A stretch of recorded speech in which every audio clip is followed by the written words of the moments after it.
പുരോഗമനം അവരുടെ ബാക്ക്ഗ്രൗണ്ട് ഒരു ഗ്രാമത്തിൽ ഒരു സെലിബ്രിറ്റി സോഷ്യൽ മീഡിയ കളിയാക്കലുകൾ ചാനൽസ് ഡീഗ്രേഡ് ചെയ്യുന്ന രീതി 70% 75 ഇയേഴ്സ് അബ്ദുൽ ഹെൽത്ത് എന്ന് പറഞ്ഞു കഴിഞ്ഞാൽ പബ്ലിക് ഷെയിം ഫിസിക്കൽ സ്ട്രെങ്ത് കവികളെല്ലാം പാടിയിട്ടുണ്ട് ഫോർ 2030 വിമനിലെ ഭാരത സ്ത്രീ.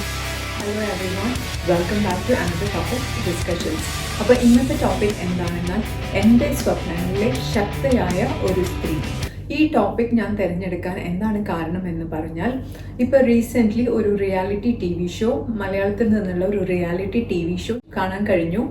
അതിലെ ചില വ്യക്തികളുടെ പരാമർശങ്ങൾ, അതിൽ പല പാർട്ടിസിപ്പൻസും പറയുന്നത് കേട്ടു. അവരൊരു പുരോഗമനമില്ലാത്ത ഒരു സ്ത്രീയാണ്, അവരൊരു വില്ലേജിൽ നിന്ന് വന്ന ഗ്രാമത്തിൽ മാത്രം ജനിച്ചു വളർന്ന ഒരു സ്ത്രീയാണ്, അവർക്ക് ലോക പരിചയമില്ല, ലോക വിവരമില്ല, അതുകൊണ്ട് അവരുടെ ഒപ്പീനിയൻസിന് നമുക്ക് അത്ര വിലയെ കൊടുക്കേണ്ടു, അങ്ങനെയൊക്കെയുള്ള ചില പരാമർശങ്ങൾ ഞാൻ കണ്ടു. പിന്നെ പല സോഷ്യൽ മീഡിയയിലുള്ള ഫേമസ് ആയിട്ടുള്ള പലരും വിമൻ എംപവർമെന്റിനെ പറ്റിയിട്ട് സംസാരിക്കുന്നത് കണ്ടു. സ്ത്രീകളിലെ പുരോഗമനത്തെ കുറിച്ചിട്ട് ഒരുപാട് പേര് ഡിസ്കസ് ചെയ്യുന്നത് കണ്ടു. ഈ പറഞ്ഞ കാര്യങ്ങളും ഞാൻ മനസ്സിലാക്കിയ സ്ത്രീ ശാക്തീകരണവും സ്ത്രീകളിലെ പുരോഗമനവും തമ്മിൽ ഒരുപാട് വ്യത്യാസം എനിക്ക് കാണാൻ കഴിഞ്ഞു. അതുകൊണ്ടാണ് ഞാൻ ഈ ടോപ്പിക്ക് ഇവിടെ കവർ ചെയ്യണം എന്ന് പേഴ്സണലി തോന്നാനുള്ള കാരണം. ആസ് ഓൾവേസ് ഇവിടെ പറയുന്ന എല്ലാതും എൻ്റെ പെർസെപ്ഷൻസ് ആണ്. അപ്പോൾ എപ്പോഴത്തെ പോലെ നിങ്ങൾക്ക് അതിനെ അക്സെപ്റ്റ് ചെയ്യാം, കോൺട്രഡിക്റ്റ് ചെയ്യാം. ഐ ലുക്ക് ഫോർവേഡ് ടു എന്തെങ്കിലും തെറ്റുകളോ കുറവുകളോ മലയാളത്തിലും അല്ലാതെയും ഒക്കെ നിങ്ങൾ കാണുകയാണെങ്കിൽ ദയവ് ചെയ്ത് ഒന്ന് ക്ഷമിക്കണം. ഈ സ്ത്രീകളുടെ ഒപ്പീനിയൻ എന്ന് പറയുന്നത് അതിപ്പോൾ അവരുടെ ബാക്ക്ഗ്രൗണ്ട് റിലേറ്റഡ് ആയിട്ട് നമുക്ക് വെക്കാൻ പറ്റില്ലല്ലോ. ഓരോ വ്യക്തികൾക്കും അവരുടേതായ ഒപ്പീനിയൻ ഉള്ളതുപോലെ തന്നെ ഏതൊരു സ്ത്രീക്കും അവരുടെ ഒപ്പീനിയൻ ഉണ്ടാവുക എന്നതല്ലേ മുഖ്യമായിട്ടുള്ളൊരു കാര്യം. അപ്പം ഞാൻ ഈ ടോപ്പിക് ഇവിടെ അവതരിപ്പിക്കുന്നതിന് മുന്നേ ഒരു റിസർച്ച് നടത്തി എന്താണ് വിമൻ എംപവർമെന്റ് എന്നുള്ളതിൻ്റെ ഡെഫിനിഷൻ എന്ന് നോക്കിയപ്പോൾ ഇതാണ് കണ്ടത്. അപ്പോൾ ഈ ഡെഫിനിഷനും ഞാൻ മനസ്സിലാക്കിയ വിമൻ എംപവർമെന്റ് അല്ലെങ്കിൽ സ്ത്രീകളുടെ ശാക്തീകരണം അല്ലെങ്കിൽ പുരോഗമനം ഇതുമായിട്ട് മാച്ച് ചെയ്യുന്നതാണ്. അതായത് സ്വന്തമായ ജീവിതത്തിനെ സ്വന്തമായ വീക്ഷണത്തോടു കൂടി കാണുക എന്നുള്ളതാണ് സ്ത്രീ ശാക്തീകരണം അല്ലെങ്കിൽ പുരോഗമനം എന്നുകൊണ്ട് ഞാൻ ഉദ്ദേശിക്കുന്നത്. അവർ എന്ത് തരം ലൈഫാണോ ലീഡ് ചെയ്യുന്നത്, അവരുടെ ബാക്ക്ഗ്രൗണ്ട് എന്താണോ, അവരൊരു ഗ്രാമത്തിൽ നിന്ന് വന്നവരാണോ, അവർ ഹൈലി ക്വാളിഫൈഡ് ആൻഡ് എഡ്യൂക്കേറ്റഡ് അല്ലെങ്കിലും അവർക്ക് അവരുടെ ജീവിതത്തിനെ കുറിച്ചിട്ടൊരു വ്യക്തമായ ധാരണ, വേറൊരാളുടെ ഇൻഫ്ലുവൻസ് ഇല്ലാതെ സ്വന്തമായി ചിന്തിക്കാനും പ്രവർത്തിക്കാനും ഉള്ള ഒരു കഴിവ് ഉള്ളിടത്താണ് എന്നെ സംബന്ധിച്ചിടത്തോളം സ്ത്രീകളുടെ പുരോഗമനം. അത് തന്നെയാണ് ഇവിടെ ഡിഫൈൻ ചെയ്തിരിക്കുന്നതും. സ്ത്രീ ശാക്തീകരണം അല്ലെങ്കിൽ വിമൻ എംപവർമെന്റ് എന്ന് ഉദ്ദേശിച്ചു കഴിഞ്ഞാൽ അവരവരുടെ ലൈഫിനെ അവനവൻ കൺട്രോൾ ചെയ്യാൻ ഉള്ള ഒരു കപ്പാസിറ്റി ഡെവലപ്പ് ചെയ്തെടുക്കുക എന്നുള്ളതാണ്. അതായത് മറ്റുള്ളവരുടെ ഇന്റർഫിയറൻസ് എപ്പോഴും ഒരു ഗ്രോണപ്പ് ആയ ഒരു സ്ത്രീക്ക് എപ്പോഴും പാരൻസിന്റെ ഇൻവോൾവ്മെന്റ്, അവർ പറയുന്ന സജഷൻസിന് മാത്രം അനുസരിച്ച് ജീവിതം മുന്നോട്ട് കൊണ്ടുപോവുക, അല്ലെങ്കിൽ എൽഡർലി സിബ്ലിങ്സോ അല്ലെങ്കിൽ വേറെ സിബ്ലിങ്സോ അവർ പറയുന്ന രീതിയിൽ ജീവിതം മുന്നോട്ട് കൊണ്ടുപോകുക, അല്ലെങ്കിൽ സോഷ്യൽ കണ്ടീഷനിങ് അനുസരിച്ചൊരു ജീവിതം മുന്നോട്ട് കൊണ്ടുപോകുക. അതിനെല്ലാം ഉപരി സ്വന്തമായ ഒരു ഒപ്പീനിയൻ ആയിട്ട് ജീവിതം മുന്നോട്ട് കൊണ്ടുപോവുക എന്നുള്ളതാണ് യഥാർത്ഥമായ സ്ത്രീ ശാക്തീകരണം. റീസെൻ്റ്ലി കണ്ടു ഒരു സെലിബ്രിറ്റി ആയിട്ടുള്ള ഒരു ലേഡി, അവരുടെ ഒപ്പീനിയൻ മെൻ്റൽ വെൽനെസ്സിനെ പറ്റിയിട്ടുള്ള അവരുടെ ഒപ്പീനിയൻ സോഷ്യൽ മീഡിയ പ്ലാറ്റ്ഫോമിൽ വന്ന് ഏതൊരു ഇൻ്റർവ്യൂവിൽ ഷെയർ ചെയ്തു. അപ്പോൾ അതിന് ഒരുപാട് രീതിയിലുള്ള കളിയാക്കലുകൾ, റിയാക്ഷൻ ചാനൽസ് ഓർ അതർവൈസ് അവർ ഒരുപാട് കോൺട്രഡിക്ഷൻസ് ഇവർ പറഞ്ഞ ഒരു ഒപ്പീനിയനോട് കളിയാക്കുന്ന രീതിയിലുള്ള റിയാക്ഷൻസ് ഞാൻ കണ്ടു. അവരെ ഒരുപാട് ഡീഗ്രേഡ് ചെയ്യുന്ന രീതിയിലുള്ള ഒപ്പീനിയൻസ് കണ്ടു. നമ്മൾ മനസ്സിലാക്കേണ്ടത് എന്താണെന്നാൽ എല്ലാവരും ഒരുപോലെ ക്വാളിഫൈഡ് ആകണം എന്നില്ല. ഇന്ത്യയിലെ 70% സ്ത്രീകളും ഇപ്പോഴും വില്ലേജസിലാണ്, അല്ലെങ്കിൽ 70% കുടുംബങ്ങളും 70% പോപ്പുലേഷനും വില്ലേജസിലാണ് അല്ലേ. ആൻഡ് എനിക്ക് തോന്നുന്നു ഈവൻ 50% അല്ലെങ്കിൽ close to 50% of population still below the poverty ലൈനിലുള്ളതാണ് നമ്മുടെ കൺട്രി. നമ്മുടെ ഹോൾ പോപ്പുലേഷൻ എന്ന് പറഞ്ഞു കഴിഞ്ഞാൽ ഒരുപാട് ആളുകൾക്ക് ഈവൻ ബേസിക് ആയിട്ടുള്ള നീഡ്സ് വരെ എന്താണ് അറ്റൈൻ ചെയ്യാൻ ബുദ്ധിമുട്ടുന്ന ഒരു പോപ്പുലേഷൻ ഉള്ള ഒരു കൺട്രിയാണ്. നമുക്ക് 75 ഇയേഴ്സേ ആയിട്ടുള്ളൂ നമുക്ക് ഇൻഡിപെൻഡൻസ് കിട്ടിയിട്ട്. അപ്പം നമ്മുടെ എല്ലാ ജനങ്ങളും അല്ലെങ്കിൽ എല്ലാ സ്ത്രീകളും ഒരേപോലെ എഡ്യൂക്കേറ്റഡ് ആയിട്ടുള്ള ഒപ്പീനിയൻസ് റേസ് ചെയ്യണം, അല്ലെങ്കിൽ ഒരേപോലെ well travelled and well red well educated എന്നൊന്നും നമുക്ക് പറയാൻ പറ്റില്ല. ചിലരുടെ സാഹചര്യങ്ങളിൽ അവരങ്ങനെ ചിന്തിക്കുന്നവരായിരിക്കാം. അവർക്ക് മെന്റൽ ഹെൽത്ത് എന്ന് പറഞ്ഞു കഴിഞ്ഞാൽ ഇതായിരിക്കാം അവരുടെ ഒപ്പീനിയൻ. അപ്പം നമുക്ക് അവരെ എഡ്യൂക്കേറ്റ് ചെയ്യാം. അത് വെച്ചിട്ട് അവരെ സൈലൻസ് ചെയ്യുന്ന രീതിയിലുള്ള റിയാക്ഷൻസ് കൊടുത്തു കഴിഞ്ഞാൽ സ്ത്രീകൾ മുമ്പോട്ട് വന്ന് അവരുടെ ഒപ്പീനിയൻസ് ഒരിക്കലും പറയില്ല. അപ്പോൾ എല്ലാവർക്കും ഒപ്പീനിയൻസ് പറയാനുള്ള ഒരു പ്ലാറ്റ്ഫോം ഉണ്ടാക്കുക എന്നാണ് എൻ്റെ എളിയൊരു അഭിപ്രായം. എല്ലാ സ്ത്രീകളായാലും അവർ പുറത്ത് വന്ന് പറയട്ടെ. Maybe it is right, maybe it's wrong. Who are we to judge everybody? പറഞ്ഞ് അവർ അപ്പം അതിനെ തിരുത്തി വന്നാലാണ് അവർക്ക് കുറച്ചും കൂടി ഒരു വൈഡർ ഗ്രോത്ത് സംഭവിക്കുകയുള്ളൂ. നമ്മൾ ഒപ്പീനിയൻ പറയാനുള്ള ഒരു അവസരം തന്നെ ഇല്ലാതെയാക്കി കഴിഞ്ഞാൽ ഒരിക്കലും സ്ത്രീകൾ മുന്നോട്ട് വന്ന് സംസാരിക്കുന്ന ഒരു അറീന ഇല്ലാതെയായി പോകും. ഈവൻ മീഡിയയിലായാലും സോഷ്യൽ മീഡിയയിലായാലും ഏതൊരു പബ്ലിക് പ്ലാറ്റ്ഫോംസിലായാലും. അപ്പം എനിക്ക് തോന്നിയത് നമ്മൾ അതിനെ അപ്രീഷിയേറ്റ് ചെയ്യുക. അവർ വർക്കിംഗ് അല്ലെങ്കിലും അവരൊരു മോഡേൺ ആയാലും നോട്ട് മോഡേൺ ആയാലും വില്ലേജ് ബോൺ ആൻഡ് ബ്രോട്ടപ്പ് ആയാലും അല്ലെങ്കിലും എല്ലാവർക്കും പറയാൻ അവരുടെ ഒപ്പീനിയൻസിനെ എൻകറേജ് ചെയ്യുക. നമുക്ക് അവരെ ഷെയിം ചെയ്തിട്ട് അവരെ ഷട്ട് ഡൗൺ ചെയ്യേണ്ട ഒരു ആവശ്യമുണ്ടെന്ന് എനിക്ക് തോന്നുന്നില്ല. കുറച്ചും കൂടി ഒരു മൈൽഡായിട്ട് അവരുടെ എല്ലാവരുടെയും ബാക്ക്ഗ്രൗണ്ട് സെയിം ആയിരിക്കണം എന്നില്ല. അപ്പോൾ അവരുടെ ഒപ്പീനിയൻസിന് നമ്മളുമായിട്ട് യോജിക്കാത്തതാണെങ്കിൽ നമുക്ക് പറഞ്ഞ് മനസ്സിലാക്കി കൊടുക്കാം. അവർ ഒപ്പീനിയൻ പറയാനുള്ള ഒരു സ്പേസ് പോലും ഇല്ലാതാക്കുന്നതിനേക്കാളും പബ്ലിക് ഷെയിമിങ്ങിന് ഇട്ട് കൊടുക്കുന്നതിനേക്കാളും അങ്ങനെയുള്ള ആളുകൾക്ക് വേണ്ടിയിട്ടുള്ള ഒരു സബ്ജക്ട് കവറിങ് അല്ലെങ്കിൽ ഒരു ടീച്ചിങ് കൊടുക്കുക. ഇങ്ങനെ ചിന്തിക്കുന്ന ഒരുപാട് പേര് ഉണ്ടായിരിക്കാം. അല്ലാതെ ഒരാൾ മാത്രം അങ്ങനെ ഒരു ഒപ്പീനിയൻ വന്ന് പറയില്ലല്ലോ. അവരുടെ സർക്കിളിലുള്ള ആളുകൾ ഒരു പക്ഷേ മെന്റൽ ഹെൽത്തിനെ കുറിച്ച് അങ്ങനെ ചിന്തിക്കുന്നവരായിരിക്കാം. അപ്പൊ അതുകൊണ്ടായിരിക്കാം അവർ അങ്ങനെ ഒരു ഒപ്പീനിയൻ പബ്ലിക് പ്ലാറ്റ്ഫോമിൽ വന്ന് പറഞ്ഞത്. ഞാനും ഒരു അവസരം നൽകി കഴിഞ്ഞാൽ അത് കുറച്ചും കൂടി betterment of women even society as a whole എന്ന് എനിക്ക് തോന്നുന്നു. ഓക്കെ, ഇതാണ് എനിക്ക് ഫസ്റ്റ് പോയിന്റ് ആയിട്ട് ഇവിടെ ഡിസ്കസ് ചെയ്യണം തോന്നിയത്. പിന്നെ സെക്കൻഡ് പോയിന്റ്, വിമൻ എന്ന് പറഞ്ഞു കഴിഞ്ഞാൽ ഒരുപാട് സ്ട്രെങ്ത് ഉള്ള ആളുകളാണ് എന്നെ സംബന്ധിച്ചിടത്തോളം. ഫിസിക്കലി നമ്മൾ മെന്നിൻ്റെ അത്ര സ്ട്രോങ് അല്ലായിരിക്കാം, പക്ഷെ ഒരു ഇമോഷണൽ കോഷ്യന്റ്, ഇത് റിസർച്ച് അടിസ്ഥാനത്തിലാണ് ഞാൻ പറയുന്നത്, ഇത് എൻ്റെ മാത്രം ഒരു ഒപ്പീനിയൻ അല്ല. ഫിസിക്കൽ സ്ട്രെങ്ത് വെച്ച് നോക്കുമ്പോൾ men are very very strong. പക്ഷേ ഇമോഷണൽ കോഷ്യന്റ് അല്ലെങ്കിൽ ഇമോഷണൽ സ്ട്രെങ്ത് വെച്ച് നോക്കുമ്പോൾ women are much stronger than men എന്നാണ് പറയപ്പെടുന്നത്. അല്ലെ, സ്ത്രീകളുടെ മനസ്സ് പെട്ടെന്ന് അലിയും എന്നൊക്കെ നമ്മൾ പറയും. അല്ലെ, കവികളെല്ലാം പാടിയിട്ടുണ്ട് സ്ത്രീ മനസ്സിനെ കുറിച്ചിട്ടൊക്കെ. കാരണം നമ്മുടെ മനസ്സ് പെട്ടെന്ന് അലിയും, നമ്മൾ more sympathetic more empathetic compared to men.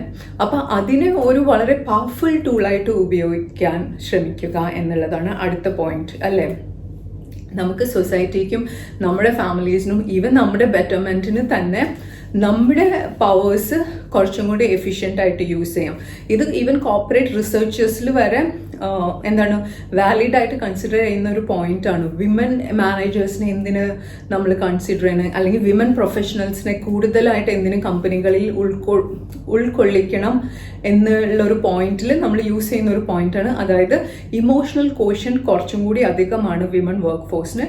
അപ്പോൾ അവർ അങ്ങനെയുള്ള ഒരു പോയിന്റ്, ഒരു സ്ട്രെങ്ത് കമ്പനിയിലേക്ക് കൊണ്ടുവരുമ്പോൾ അത് കമ്പനിക്ക് കുറെ കൂടി കൺസ്യൂമർ സോഷ്യൽ റെസ്പോൺസിബിലിറ്റിക്ക് അല്ലെങ്കിൽ കസ്റ്റമർ സോഷ്യൽ റെസ്പോൺസിബിലിറ്റിക്ക് സോഷ്യലി റെസ്പോൺസിബിൾ ആയിട്ട് കമ്പനിക്ക് ബിഹേവ് ചെയ്യാനുള്ള ഒരു നല്ലൊരു പോസിറ്റീവ് പോയിന്റ് ആയിട്ടാണ് emotional quotient of women consider ചെയ്യപ്പെടുന്നത്. അപ്പോൾ എനിക്ക് തോന്നുന്നു വിമൻ അവരവരുടെ സ്ട്രെങ്ത് അണ്ടർസ്റ്റാൻഡ് ചെയ്യേണ്ട സമയമായി കഴിഞ്ഞിരിക്കുന്നു. നമ്മൾ ഇപ്പോൾ ഈ വർഷം എൻഡ് ചെയ്യാൻ പോവാണ്. 2025 ഒരു 10-15 ഡേയ്സിൽ ഈ വർഷം ഫിനിഷ് ആവുകയാണ്. നമ്മൾ 2026 ഓൾറെഡി എത്തിക്കഴിഞ്ഞു. And another 4 ഇയേഴ്സിൽ 2030. അപ്പോൾ എൻ്റെ വിഷൻ ഫോർ 2030 വിമൺ എന്താണെന്ന് പറഞ്ഞു കഴിഞ്ഞാൽ, നമ്മൾ മെന്നായിട്ട് കോമ്പീറ്റ് ചെയ്യുന്നതിനേക്കാളും മെന്നിൻ്റെ സ്ട്രെങ്ത്തിനായിട്ട് കോമ്പീറ്റ് ചെയ്യുന്നതിനേക്കാളും നമ്മുടെ ഓൺ സ്ട്രെങ്ത്തിനെ എങ്ങനെ യൂട്ടിലൈസ് ചെയ്യാം എന്നുള്ള ഓപ്ഷൻസ് കണ്ടെത്തുന്നതായിരിക്കും നല്ലത്. ആൻഡ് അതിനെ കുറച്ചും കൂടി പവർഫുൾ ആക്കിയിട്ട് നമ്മുടെ കുടുംബത്തിൻ്റെയും നമ്മുടെ സൊസൈറ്റിയുടെയും ഒക്കെ ഡെവലപ്മെൻറ്റിന് വേണ്ടിയിട്ട് എങ്ങനെ അത് യൂസ് ചെയ്യാം എന്ന് ഇംപ്ലിമെൻ്റ് ചെയ്യാം എന്നൊക്കെയുള്ള പോയിന്റ്സ് കൺസിഡർ ചെയ്യുന്നത് കുറച്ചും കൂടി നല്ലതായിരിക്കും എന്ന് എനിക്ക് തോന്നി. പിന്നെ തേർഡ് പോയിന്റ് എന്താണെന്നാൽ ഞാൻ പറഞ്ഞതുപോലെ വിമൺ എന്നുള്ള രീതിയിൽ നമുക്ക് ഒരുപാട് സ്ട്രെങ്ത് ഉണ്ട്. men have different kinds of strength and women have different kinds of strength. അപ്പോൾ നമ്മളുടെ ആ സ്ട്രെങ്ത്തിനെ നമ്മൾ മറ്റുള്ളവരെ പുൾ ഡൗൺ ചെയ്യാൻ ഉപയോഗിക്കുകയാണെങ്കിൽ, എഗെയിൻ ഞാൻ ഒരുപാട് ആളുകളെ കണ്ടു വേറൊരാളെ തകർക്കാൻ അല്ലെങ്കിൽ വേറൊരു സിറ്റുവേഷൻ നെസസറിലി, എനിക്കറിയില്ല ഇതിനെങ്ങനെ കൺവേ ചെയ്യണം എന്ന്, but I try my level best. അപ്പോൾ ഈവൻ ഞാൻ കോർപ്പറേറ്റ്സിലും കണ്ടിട്ടുണ്ട് ഒരുപാട് സിറ്റുവേഷൻസിൽ മറ്റുള്ളവരെ തകർക്കാൻ ശ്രമിക്കുന്ന പല വ്യക്തിത്വങ്ങളെ. അപ്പോൾ അങ്ങനെയുള്ള ടൈമിൽ നമ്മൾ അങ്ങനെയുള്ള കാര്യങ്ങൾക്ക് വേണ്ടി നമ്മുടെ എഫേർട്ട് ആൻഡ് എനർജി സ്പെൻഡ് ചെയ്യുമ്പോൾ അത് നമ്മുടെ ഓൺ ഡെവലപ്മെൻറ്റിന് നമുക്ക് ആ ടൈം കുറയാണ്, അല്ലേ? ഇപ്പം നമ്മളൊരു നെഗറ്റീവ് കാര്യത്തിന് വേണ്ടിയിട്ട് നമ്മുടെ എനർജി ആൻഡ് ടൈം, ഒരു ഡിസ്ട്രക്ഷന് വേണ്ടിയിട്ട് നമ്മുടെ energy and time and effort qualifications എല്ലാം അതിനു വേണ്ടിയിട്ട് സ്പെൻഡ് ചെയ്യുന്നതിന് പകരം അതേ എഫേർട്ട് ആൻഡ് ടൈം നമ്മുടെ ഓൺ ഡെവലപ്മെന്റിന് വേണ്ടിയിട്ട് സ്പെൻഡ് ചെയ്യുകയാണെങ്കിൽ നമ്മൾ അതിനേക്കാൾ ഒരുപാട് ഉയരങ്ങളിൽ എത്താൻ നമ്മുടെ ഊർജം ഉപയോഗിക്കുകയാണ്. അപ്പോൾ more women try to pull other women down എന്നൊക്കെ ഒരു സ്റ്റേറ്റ്മെന്റ് വ്യാപകമായിട്ട് ആളുകൾ ഉപയോഗിക്കുന്നത് ഞാൻ കണ്ടിട്ടുണ്ട്. അപ്പോൾ അതല്ല, നമുക്കതിനെ ഡിസപ്രൂവ് ചെയ്യണം, അല്ലേ? നമ്മുടെ മോഡേൺ വിമന്റെ ടാഗ് എന്തായിരിക്കണം? More women support other people. വിമനെ മാത്രമല്ല എല്ലാവരെയും സപ്പോർട്ട് ചെയ്തിട്ട് നമുക്ക് മുന്നോട്ട് പോകാം. എന്തിനും വിമൺ വേറെ വിമനെ പുൾ ഡൗൺ ചെയ്യാൻ നോക്കണം? അതിൻ്റെ ആവശ്യമൊന്നുമില്ല. ഇനി അങ്ങനെ വിചാരിക്കുന്ന ആളുകളുണ്ടെങ്കിൽ അത് നമുക്ക് തിരുത്താനുള്ള ഒരു അവസരമായിട്ട് ഇനി അങ്ങോട്ട് കൺസിഡർ ചെയ്യാം എന്നുള്ളതാണ് എനിക്ക് തോന്നുന്നത്. അപ്പോൾ ഇതിന് റിലേറ്റഡ് ആയിട്ടാണ് എൻ്റെ നെക്സ്റ്റ് പോയിന്റ്. എന്താണ്? ഹീറോയിൻസ് ഓഫ് ഇന്ത്യ, അല്ലേ? നമ്മുടെ നാട്ടിൽ തന്നെ ഒരുപാട് സക്സസ്ഫുൾ ആയിട്ടുള്ള ഒരുപാട് വിമൺ എൻട്രപ്രനേഴ്സ് ആയാലും സ്പോർട്സ് പേഴ്സണാലിറ്റീസ് ആയാലും ബിസിനസ് പീപ്പിൾ ആയാലും ഈവൻ ഹോം മേക്കേഴ്സ് ആയാൽ പോലും ഒരുപാട് സക്സസ്ഫുൾ ആയിട്ടുള്ള വിമൺ എക്സാമ്പിൾസ് നമുക്കുണ്ട്, നമ്മുടെ ചുറ്റും തന്നെ ഉണ്ട്.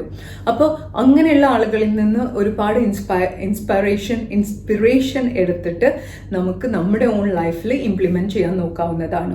ഈവൻ ഹിസ്റ്ററിയിൽ എടുത്താൽ പോലും എനിക്ക് തോന്നുന്നു നമ്മുടെ കൾച്ചർ ആൻഡ് നമ്മുടെ രാജ്യത്ത് നിന്ന് ഒരുപാട് പവർഫുൾ ആയിട്ടുള്ള വിമൺ ഉണ്ടായിട്ടുണ്ട്. അപ്പോൾ അവരെല്ലാം നമുക്ക് നല്ല ഒരുപാട് എക്സാമ്പിൾസ് നമ്മുടെ ജീവിതത്തിലേക്ക് ഉൾക്കൊള്ളാനുള്ള വഴികൾ ഓൾറെഡി കാട്ടി തന്നിട്ടുണ്ട്. ഇപ്പം നമ്മളായിട്ടൊന്നും ക്രിയേറ്റ് ചെയ്ത് പഠിച്ച് ഉണ്ടാക്കിയെടുക്കേണ്ട ആവശ്യമൊന്നുമില്ല. ഒരുപാട് സക്സസ്ഫുൾ ആയിട്ടുള്ള വിമൻ നമ്മുടെ നാട്ടിൽ നിന്ന് തന്നെ ഉണ്ട്. ഇനി നമ്മുടെ നാട്ടിൽ നിന്ന് പോരെങ്കിൽ ഈവൻ വേൾഡ് ഓവർ ഒരുപാട് സക്സസ്ഫുൾ ആയിട്ടുള്ള വിമൻ.